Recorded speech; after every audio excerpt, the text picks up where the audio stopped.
এই মানি প্ল্যান্টটাকে কয়েকদিন আগে এনে এই বোতলটার মধ্যে রেখেছিলাম।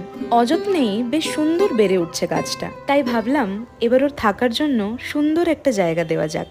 একটা কাঁচের বোতল নিয়ে রং করতে বসে পড়লাম। প্রথমে ভালো করে রেড অ্যাক্রিলিক কালার দিয়ে পুরো বোতলটা কোট করে নিলাম। এটা রং করতে আমার এত ভয় লাগছিল যে কি বলবো। ছোটবেলা থেকেই আমার মা বলতো তোর হাতে পায়ে লক্ষ্মী, আর ঠিক এরকমই একটা কাঁচের বোতল রং করতে গিয়ে আমি সেটা ভেঙে ফেলেছিলাম।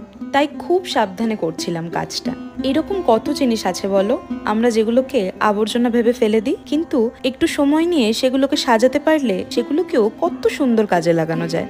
আমি জানি তোমরা অনেকেই আছো যারা আমার মতো এগুলোকে ফেলে না দিয়ে একটু রং করে ঘরে সাজিয়ে রাখো। যদি কেউ এরকম করে থাকো কমেন্ট বক্সে অবশ্যই একটা ছবি দিয়ে যেও। রেড, ব্ল্যাক অ্যান্ড হোয়াইট এই তিনটে কালারই আমার ভীষণ ফেভারিট। আর তোমাদের? আর এই টাইপের আর্টটাও আমি প্রথমবার করছি, এটাকে বোধহয় ওয়ার্লি আর্ট বলে। আমার কাজ শেষ।